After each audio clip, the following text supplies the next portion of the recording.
HRN listeners. As we celebrate our 15th year, we are deepening our commitment to giving voice to the next generation of food systems storytellers, and we need your help. Our internship and fellowship programs help activate new possibilities for underrepresented and underestimated young people through experiential journalism, audio engineering, and production training. Through these unique programs, HRN helps food equity stewards build essential workforce readiness skills that expand their potential and foster economic mobility. Please consider supporting these critical programs. And with a minimum donation, you can be entered to win a dinner for two at an amazing restaurant in one of 8 cities and tickets to a concert at a great venue in one of those cities. We have incredible partners across the country who have donated, as they also share our passion for helping to educate the next generation of food systems storytellers. Check out heritageradionetwork.org/15 to donate and enter to win today. That's heritageradionetwork.org/15 to donate and enter to win today.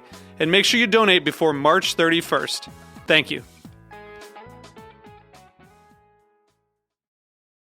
You're listening to Heritage Radio Network. HRN is food radio supported by you. Learn more at heritageradionetwork.org. This episode is brought to you by Cheese State University. Cheese State University was created for dedicated cheese professionals seeking to deepen their knowledge, sharpen their skills, and build connections. Join them in the Ivy League of cheese education at cheesestateuniversity.com.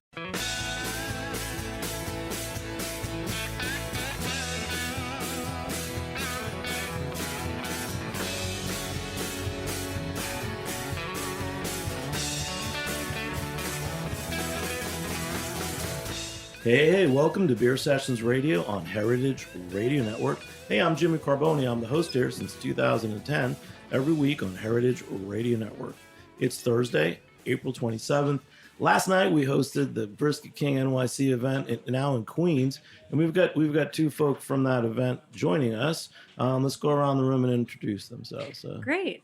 My name is Misty Bancaro, sometimes known as Seattle Butcher's Wife on Instagram and social media. I'm from Seattle, Washington. Our family has a USDA meat processing facility in Seattle called Mondo & Sons. I'm happy to be here. And you were a judge last night, weren't you? I was. What a great time that was. Wow, you tasted over probably 20 briskets. I'm still full. I don't know how I'm operating today, but what a great taste. You're awesome, man.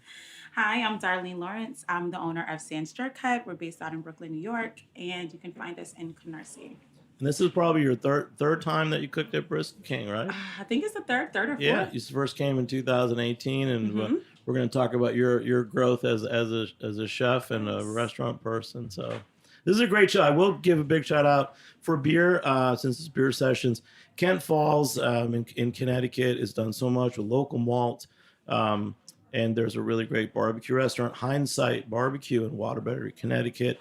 They came to their third Brisket King event last night, and they brought me a can of this beer that they make with Kent Falls. And Misty, what does it say on the label there? Because it's a smoke. They smoke the Spelt at the barbecue restaurant Hindsight, and then Kent Falls makes the beer. What is it? It's Besmoke Smoked Spelt Lager. And it is really smooth and a nice smoky finish. Yeah, and I just want to say, Hindsight and Jeff, you guys really appreciate it. And thanks so much for working with Kent Falls, who's a leader in local malt. I love this beer. We're drinking it now on the show.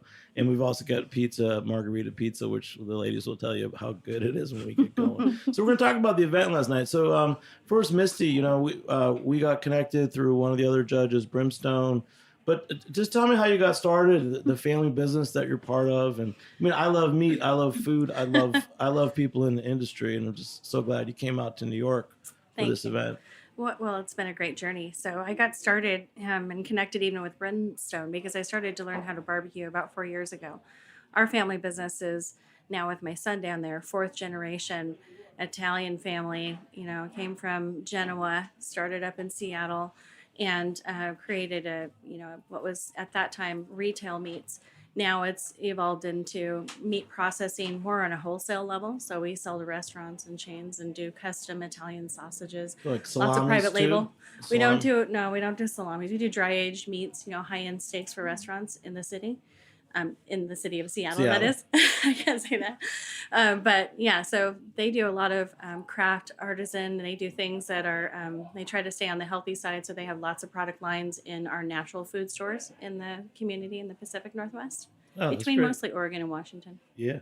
And then how did you get involved with the food world as your personality? I mean, you're on Instagram and you do everything. My career and my background is in fashion and retail, and I actually was trying to convince my husband to put together a social media to really share their story. They just have a great story and a great family.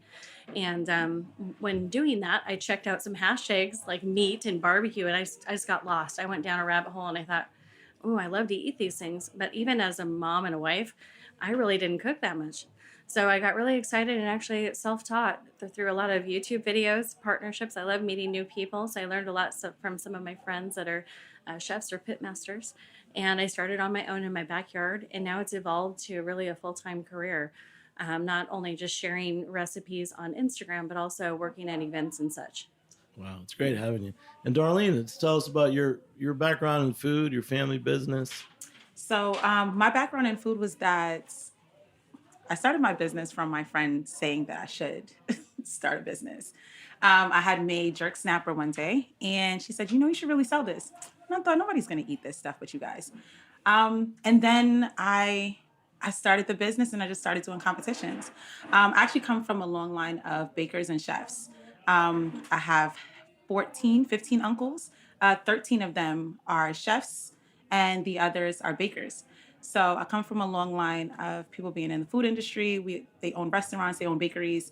So that's probably where I got a lot of my need to want to learn how to cook and cook different dishes. The business started 7 years ago, and it has been a whirlwind since. It has been amazing just to learn so much from so many other chefs and seeing how they make meat for themselves and the different cultures. It's called that come along. Sam's Jerk House. Yes, it is. Hot, Sam's Jerk Jerk Hut. Hut. Yeah. Yes, it And is. is there like a culinary heritage that you're following? I mean, it's Brooklyn, but is there West Indian in there? Yeah, so I'm Jamaican. So the recipes most of them are core Jamaican recipes, very traditional, and then some of them are infused with the South. So when it comes to barbecue, the way that we do it is that we do more of like a dry rub, right? We do a dry wet rub, compared to when it's Southern, they do more saucy. We don't usually do saucy. So for me, I mix the two so that you can have the flavors of the South and the flavors of the Caribbean. Wow, it's a great intro. Well, let's talk about last night. So it was Brisket King NYC, the 12th edition. Misty, you're a judge, so you tasted everything, and I know, Darlene, you know a lot of the cooks. Let's talk about just the different styles and give shout outs to a couple of the chefs that were there. You start, Misty. Well, I was really excited because typically if I get to judge a barbecue competition, I'm judging traditional barbecue. So traditional barbecue, like she was speaking to, is really well sauced, really sweet, often incredibly tender, but there's not as much of flavor variety. And last night it blew my mind. So I loved some of the Thai restaurants, and I also like the kimchi smoke pastrami.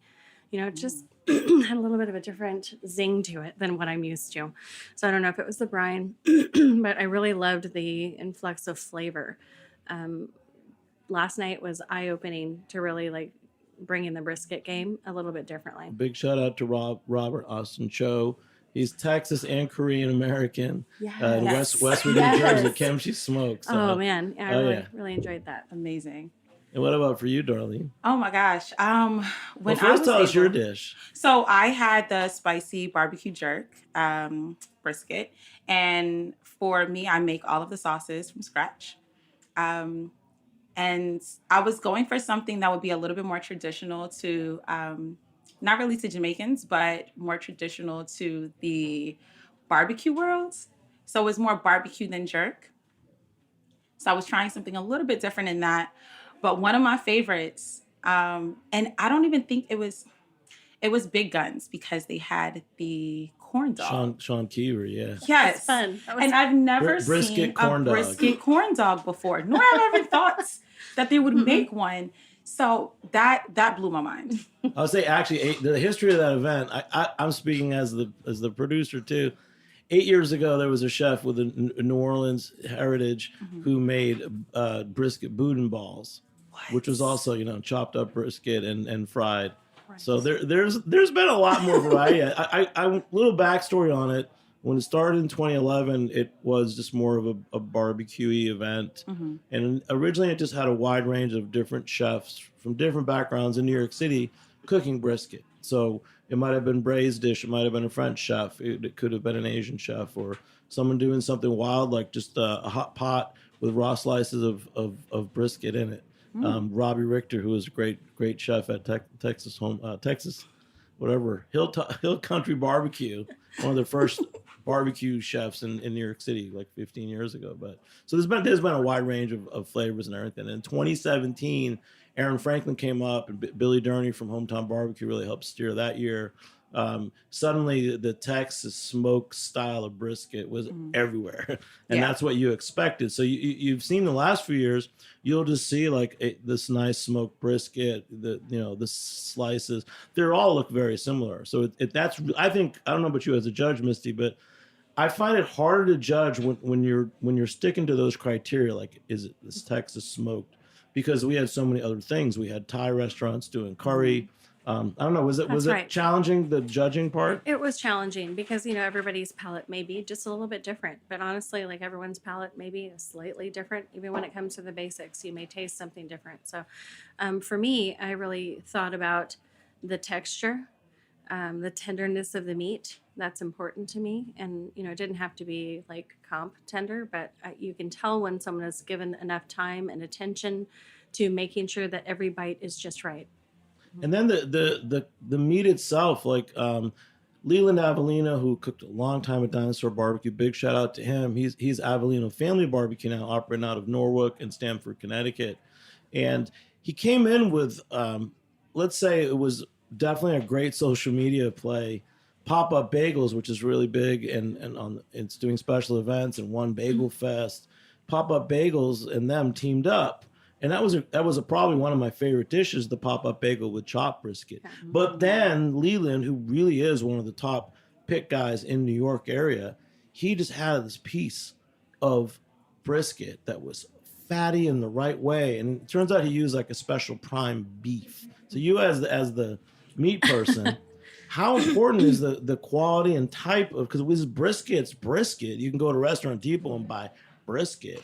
Yeah, but it really makes what a do you difference. really want to get? Oh, it really makes a difference. And just like any of the people that are trying really hard to win, thousands of dollars at a, big comp, they're going to try to find the best brisket. So my personal preference in my backyard is a prime brisket.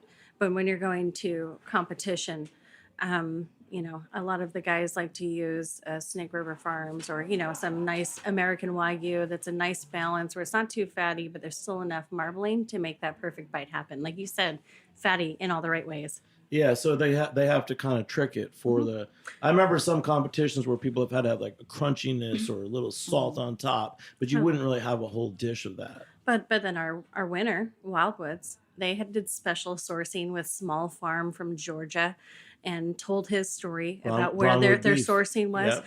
And at the looks of things, it really looked like a high quality brisket. So I think you just never know. Some people say, it's not so much the smoker or the meat, it's what the chef can do. Great. Darlene, what about your meat? My meat was just locally sourced, but it wasn't. The problem that I end up having is that sometimes the meat is not as great in quality. And then if you really want to source it, like I'm coming from a background where we had cows, we have farms. So our product was always better because we were the ones who raised the product and then butchered it. Whereas now when you have to go and find a farmer, or even if you buy it from like the local stores, it's not going to be, the quality is not going to be as great. Yeah. It's going to be more corn fed compared to where for us it's like more seeds and whatever it is around. Recently I read about the history of Texas barbecue, and it wasn't until the 60s that brisket became the cut.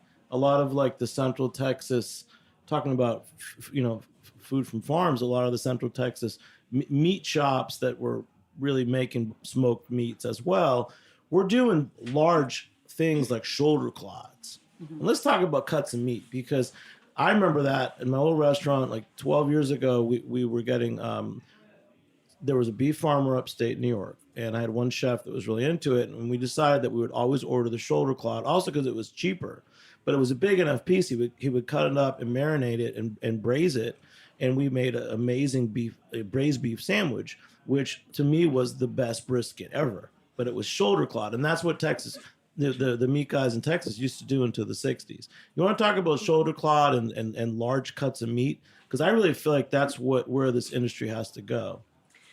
I totally agree. For me, not only just experiencing it myself as a barbecue chef, but being in the meat industry, I see more people sourcing these, meats that require a slow cooking method, but they stretch them so far, just like you said, to make a sandwich, to make tacos. Like there's so much you can do with the larger, tougher cuts of meat.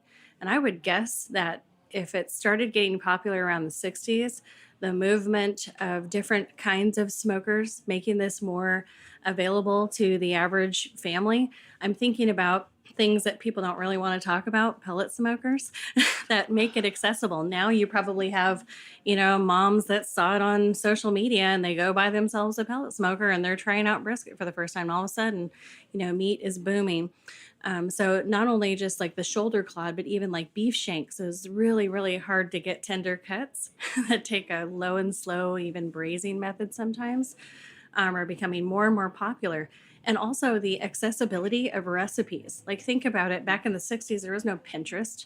Now you can go there and find a million recipes. If you type in shoulder clod, you might even be able to find a million things you can do with it. So I think that those are ways that are kind of opening the doors for people in America to use different cuts that they're not familiar with. Yeah, for us, especially when you start talking about cuts that they're not familiar with, like again, with me being from the Caribbean, we make a lot of things like oxtail, right? It's something that you have to slow cook. It's so for us, smoking is something we're used to that. We're used to using what we have and then making it tender and making it taste good and flavorful. We weren't really into like the thinner pieces, the ones that didn't really cook, except for chicken. Yeah. That was the only thing that we would actually have that didn't take a long time to cook. But when it came to meat, like we use goat, and goat meat takes a long time to cook. It wasn't until recently, sounds embarrassing, probably like 7 years ago, was the first time that I actually had, 8 years ago, first time that I had lamb chops. And then I learned how quickly you can make lamb chops. Yes, amazing. And I assumed that the lamb and goat would be very similar in meat, and it's not. So for us, it's built into us to have to slow cook and do all of those things. And because of that, I've been able to go off and find so many different recipes, like you said, like on a Pinterest or even on a YouTube, or even asking other chefs. And then they'll say, hey, try it this way. And then it makes the meat taste so much different than what you expected. Darlene, so the food that you usually cook, are you cooking more vegetables? Are you cooking jerk? Like, how would you define the food that you do, not when you're coming to Brisket King? Oh, the food that I do outside of Brisket King is a lot. So the name is Sans Jerk Hut, but we do everything. So I do everything from like Italian to Asian style to Spanish style. Caribbean is always going to be where my heart and soul lies. But I do a lot of vegan food. So I do a lot of vegan meat. Here's the thing that most people don't know about me is that the amount of meat that I cook the abundance is too much. I do not eat meat. Don't eat meat at all. I actually usually have a taster that will be able to taste the meat for me, but I personally can't even have meat. But I love the smell of it. But most of the meals that I do now, outside of like competitions and stuff, would be like vegan, pescatarian, and then when people want like certain things, we'll just throw something together for them. Yeah, but is there always a similar, like you say you cook? I know you make your sauces, and I've had them, and you won a prize last year for Sauce King NYC. Is there a style of sauce that you make, or are you making a lot of different sauces? So I make my style of sauce is jerk barbecue. the reason why I started doing jerk barbecue was because when I would go out to like supermarkets or even when I go to certain restaurants and they would have barbecue sauce, it just didn't taste right. And I didn't like the ingredients in it. And then when you start adding like jerk sauce to it, sometimes it's really salty, or the spice is too spicy for a mild. So then it kind of like ruins the dish a little bit for some people.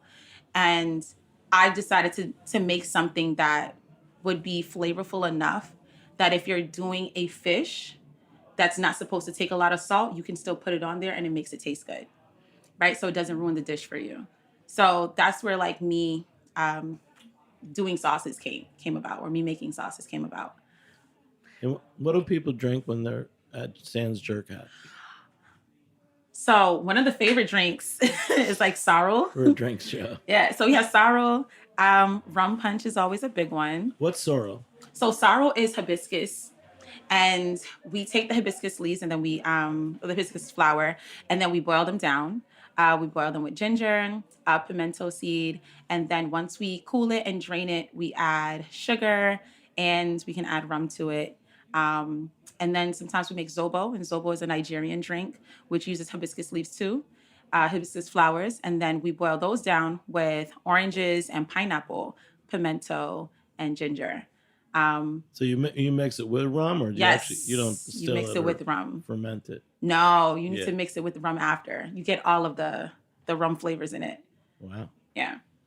And Misty, you were about to say something. Oh, no, I really love what she said about creating a jerk sauce that is not too overpowering in the heat. I love the notes of jerk seasoning, but I have overpowered quite a few dishes myself in trying them and even mixing up different recipes. And so I love what you said about that. And that just goes back to like putting your own flavor on whatever you're creating that is your own, and not necessarily always sticking to one specific recipe. And especially if you have a restaurant, you're really trying to get people excited about your food. So I loved hearing that. Yeah. Now I got to go try some. You have to. Misty, what about, so now we're actually back in the studio here at Roberta's Pizza, where the whole Heritage Radio Network started in 2009. We love being here. Hey, Brandon Hoy, he's going to step in for a minute and say hi, but we got a pizza, the margarita pizza. The original is actually the classic pizza, but the margarita is pretty damn good. What do you think of it, Misty? I'm tasting it right now, and it makes me very happy.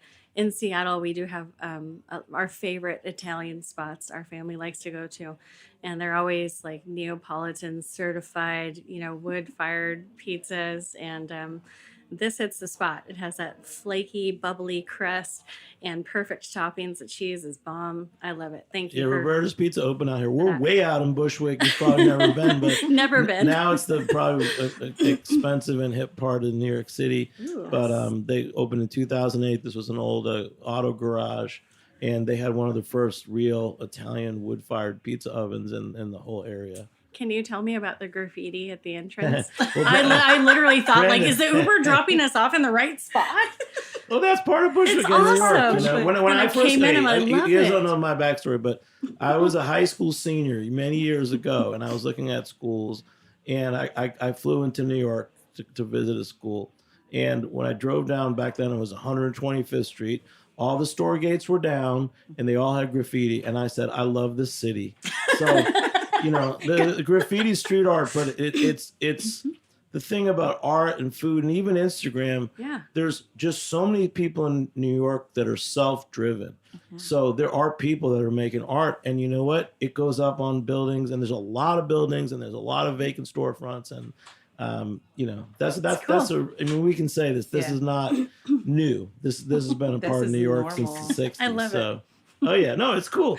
But there's that whole aesthetic out here. This is Bushwick, and I might as well say, if you don't know it, the aesthetic on Bushwick, this goes back again 15 years. That there's stickers. There's our sticker up there, Beer Sessions Radio. Ooh. But stickers are up everywhere. There's a lot of music industry people that came out to this area. That's probably it. It's probably a tie of like music and arts. A lot of kids went to art schools. Whether they're doing street art or trying to be more formal, it's a great way to express yourself. I love it. It kind of feels like a hidden gem. Once you walk in the doors and you go in and you see the guys putting together the pizzas and they look super pro. I'm like, I can't wait to sit Yeah. down and try this. And a lot, Yeah. just to say, the thing about being a regular, like, you know, when you go to a place, the hardest thing is going anywhere the first time. And if you don't know Yes. anybody, and this is important for hospitality guys, because it happens all the time. If you go into a restaurant, usually the first timer, and you don't know anyone that works there, many times you actually don't have a great experience. But that's why I advocate for being a regular, because when you go on a regular basis, you start, one or two, once you go a couple times, if you really like a place, there's nothing like, don't invest in the business, invest as a customer and give good tips. So Yeah. and I think that for over 10 years, I was here every Tuesday in Roberta's. So I feel like I told you, this is my home in New York. This is my home in Bushwick for I sure. love it. So yeah. So more food, Yes. jerk flavors, sorrel. So your opinion of Brisket King last night, because we're out at Pig Beach, had to move. So, New York restaurants, real estate stuff, like anything, there's always changes, new developments. And Pig Beach, they're a great group. They had their Brooklyn spot. Now it's going to be amazing. a development site. And they'd already opened up in Queens. Queens was the old Studio Square for some of you old beer people. Studio Square opened 10, 12 years ago. It was this giant space that could take like 500 people. And at the time, it was really trying to put themselves on the map as a beer place. So if you know where Studio Square was, that's where Pig Beach has moved to in Queens and Astoria. And the outside space was great. I think there were about 700 people. But, going out to Queens, there's so many people are in Astoria. There's so many great breweries that we know out there. But the event itself, like let's talk about a couple of other chefs, because that event's really about the chefs. And then we'll come back and talk about judging. I absolutely loved the event last night. So what I was explaining to a few of my peers yesterday is that I've been at Brisket King and Rib King, and I've done a few of your events, Jimmy, over the years. And this was the first time that it felt like you were meeting your old college buddies. And it was like the camaraderie was just amazing. So I love all the chefs, and it's always great seeing them again, because sometimes we can only see them at these events unless like we go into the restaurants. Well, thank you. And I would just to shout out 4 events in New York City hospitality. Pandemic was really hard. A lot of places are still just catching up and closing or reopening because they went through, like my friends at Egg Restaurant closed. Now they opened in a whole new part of Brooklyn called Little Egg Restaurant. You got to check it out. But the same thing, last night we made a point of one of the judges, Andrew Ridgey is the head of the New York City Hospitality Alliance, and he's a great friend of restaurants in New York, and was really became the vocal leader of how restaurants should be treated, during COVID and the lockdowns and stuff. So it was great having him as a judge. So thank you, Andrew. So Misty, you were a judge with all these people. There are new faces like Kim Plafka of the Meat Hook. Kim, you're amazing. We love you. Nick Solaris was for a long time the Eater New York meat editor. To me, he's a god of meat. He was buddies with Josh Zazersky, who's helped me start some meat events a long time ago. But tell us about a couple of the judges that you interacted with, and then the process, because it's not. We'll talk about what this Kansas City barbecue judging. It's not that, and it's not Pacific Northwest barbecue judging. Mm-hmm. Well, I was excited to be able to meet some of these people. When I saw the lineup of judges, there was such a variety of people. Nick Solaris stood out to me also. And then who's the Katz Deli? Oh, Jake Dell. That's right. Yeah, Katz's Delicatessen. He'd been a judge before when he came back. I actually really enjoyed the interaction with him too. There's some passionate people about how they felt about their taste last night, and there was a lot of opinions being shared and specific feedback about the crust and the tenderness, and who really deserves what, and the deliberation between the judges at that table should have been recorded. Like, that was really good. That felt like what my perception, being a West Coast girl, of the East Coast, people are really like having at it to, really dig out the best and the top performers. So you had some real New Yorkers. I mean, the thing is, a lot of those judges, like Adam Pogue, Ethan Fadita, and Nick Solaris, have been Gennaro Pescia. They've been judges with us for many years. Yeah. So their standards are really high. And what's cool is seeing, like last year, I know Darlene won an award for her sauce, but Darlene had been there and came back, and everyone saw the progress she'd made. Yeah.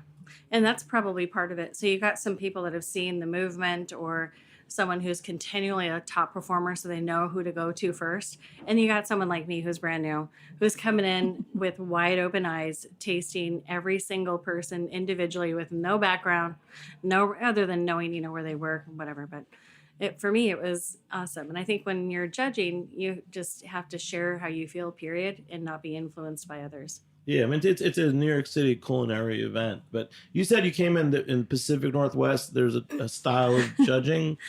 Yeah, well, I think what we're used to is just the basic standard, barbecue competition judging. So there's things that you're looking for, very basic categories that you get to judge and number point, by the overall appearance.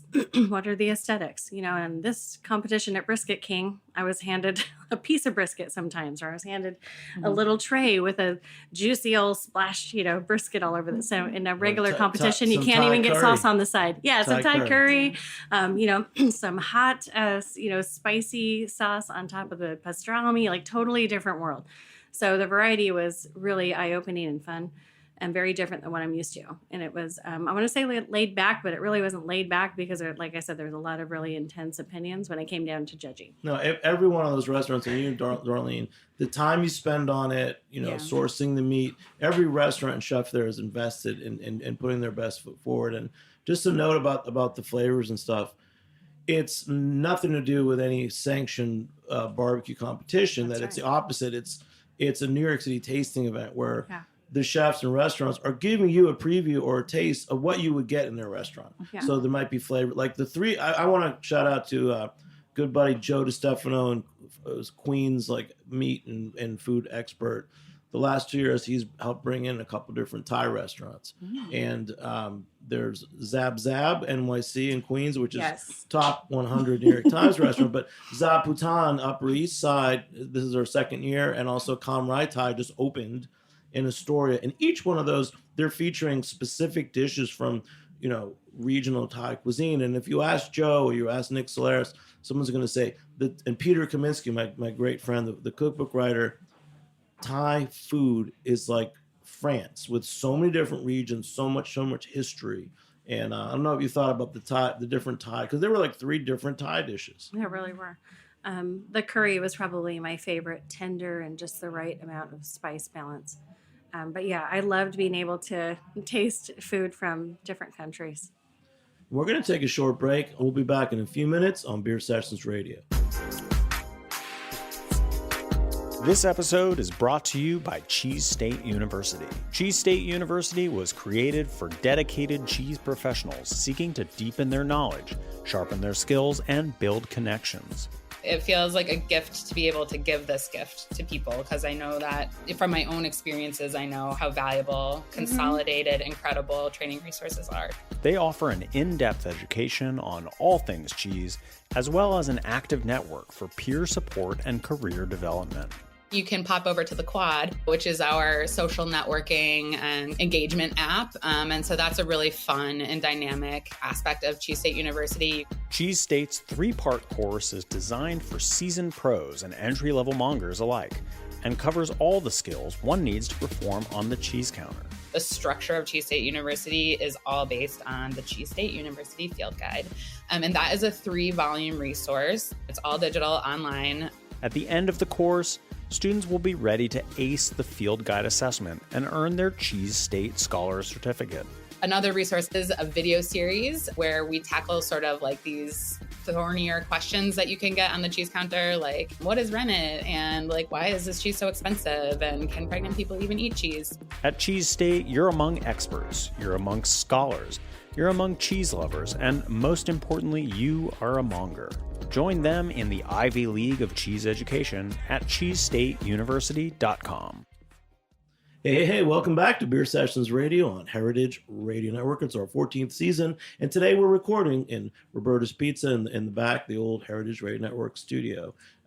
Big shout out to heritageradionetwork.org. Support us, become a member, and big thanks to Roberta's Pizza. So, Darlene, we're talking about flavors and different dishes. What would you like to see at Brisket King? Is there a cuisine like Jace Barbecue, Jace Franklin? Yes, couldn't come this year because he also has a day job, so he couldn't really prep. But he's always talking about oxtails. He's always doing what's his jerk? How do you describe his jerk barbecue? So his, because he's really grown and people are getting to know him. Yes. So his is a Trinidadian style.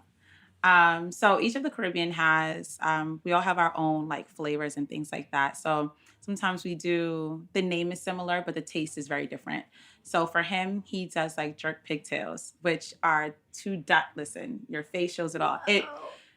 I heard it's amazing. You do oxtail pigtails. Like if you should ever find Jace, ask him for his pigtails. Okay, I have a story. I'm going to interrupt you. Go ahead. So when I was growing up, my 4th of July picnics, this is probably the only barbecue of my history of growing up because I grew up in a smaller town. Anyhow, my Uncle Sam would always tease me and say, Misty, come on over here and eat the pigtail. We do a pig roast once a year on 4th of July, and he'd try to make me eat the pig roast, and I always would run away screaming, literally. So I definitely got to try some of this. I'm a big girl now. Is the squeal, as a butcher, is the squeal in the pigtail? I don't know. But you have to try it. If you ever find Jace, you have to try his pigtails. But yeah, like his style of cooking is his is more Trinidadian styled. So the flavors are kind of similar, but still different in how we make certain things and how we want the flavor to come out. So that's like the difference between like his and mine. Is Trinidadian less spicy or more spicy? I would say it's less, depending upon what the dish is. Okay. So if we're doing like doubles, and doubles is like, it's like 2 flour, trying to describe this right. It's like 2 flour patties. And then you put like chickpeas, or what we call chana. And it's curry chickpeas, and then whatever meat or, and then we'll add like pepper sauce. So they keep their peppers separate, and then you can add to it. Whereas us, we put our peppers in it, and then you can add more pepper on top of it. But our peppers are not to be spicy. It's to be flavorful. So we don't usually like cook with the seeds in a sense. So what we do is that like when we make our meat, so when we make our rice, we flavor our rices with like Scotch bonnet pepper. We don't bust it. We don't bust the pepper open. We don't cut it open. We boil with it, and then we usually take it out. So that way you don't get the spiciness. Well, you get some of the spice, but it's not burning. The only time it burns is when you have the seeds that's in there. So for us, ours is different. They don't usually make theirs the same way. Theirs, they put, like I said, the pepper is on the side for them. So you can always add more pepper into it. Whereas us, we cook with it and we add. Yeah. And one thing about Jamaica, it's an island. I used to go to Jamaica a lot years ago. And I remember being on the beach and the place we were staying, there'd be a boat full of bonita, the little tuna, coming up. And we knew that was for dinner that night. And just them having like just these little tuna loins that were just kind of grilled. And then Scotch broth was what they put on it. Do you know, what's a Scotch broth? So I've never heard of the Scotch broth unless it's a Scotch pepper sauce. It had the Scotch bonnet in it, but then it's with a broth. So it's a fish. Okay, so what we call fish tea. So it's like a fish soup, and then for that, that is like usually a spicy. It's a spicier soup. So there's like 2 of our soups that is like spicier. So it's fish tea, and then we have goat head soup, and you have to try that too. So you could grill up the tuna. And then just put it with and then you put the sauce, the soup sauce, So then you'll end up doing that. So those are and they call it Scotch broth. That's what I remember. Yeah. Scotch bonnet broth. It was good. It was spicy, but good spicy. Yeah, it's that good spicy. It's not that burn your mouth spicy. It's the one that you can enjoy. Like that's what we drink during the summertime. Hey, Darlene, I want everyone who's listening to tune in to Seattle Butcher's Wife because I am going to make sure that you and I do a cook together. I am listening and learning, and I'm pretty excited about showing the world some of your techniques. Yes. For sure. This is really it's fun to listen to. You should definitely try it. We got to. I love Make a video. So tell us again. So Instagram, your handle is? Seattle Butcher's Wife. Yeah, and on there, I mostly just share recipes and my barbecue journey. But I love to be able to occasionally highlight, different kinds of food or support local places. But this is cooking I have not ventured into, so that would be a fun experience. Great. And Darlene, tell us again, what's your restaurant? So ours is Sands Jerk Hut, and on Instagram, we're official_Sands Jerk Hut. You guys have been so great. Big shout out to some of the top restaurants that were at Brisket King last night. We're going down from the top to the bottom. You want to do with me? First place was, remember this? Yes, it is Wildwoods Barbecue, and they're based in New Jersey. Right? Wildwood, New Jersey. Wildwood, New Jersey. Dave Gill worked for several years with Billy Durney at Hometown Barbecue. Oh, okay. And he had some all-star chefs, including Allison Plummer, who's the Feeney and Misi chef. Great. Yeah, no, he had some talent in that A spot. whole crowd. But They the did a other great thing, job. last thing about butchering, the first time I went down to Wildwood's Barbecue was right when they opened, two and a half years ago. And from the beginning, they made a point of when they trim their brisket on Thursday night or whatever night they trim it, they have burgers just from the trimmings, and they also make an Australian beef sausage, and that was my favorite dish of the night. They're freshly made Australian. It was like beef trimmings, Australian beef sausage with it was almost like a Chicago dog. Yes, or something. and it was in a pork casing. It was delicious, and that's a really great way to use it. I mean, I try to save mine, and I oftentimes use my trim for burgers. But after that taste, I was thinking maybe I should try some sausage. Oh yeah, and then Sounds amazing. you know it. Listen, thanks so much, Darlene Lawrence, Sans Jerkut, Misty Ben Caro, Italian from Seattle Butcher's wife. And what's the name of your family business? Mondo and Sons. I love that. All right. We got a real butcher family here. Thanks so much for joining me here. And big shout out to Armin Spengen, our engineer. I'm Jimmy Carboni again. Our 14th year on Heritage Radio Network. We'll catch you next week. All Thank right. you. See ya. Bye. Bye. Beer Sessions Radio is powered by Simplecast. Thanks for listening to Heritage Radio Network. Food radio supported by you. Keep in touch at heritageradionetwork.org/subscribe.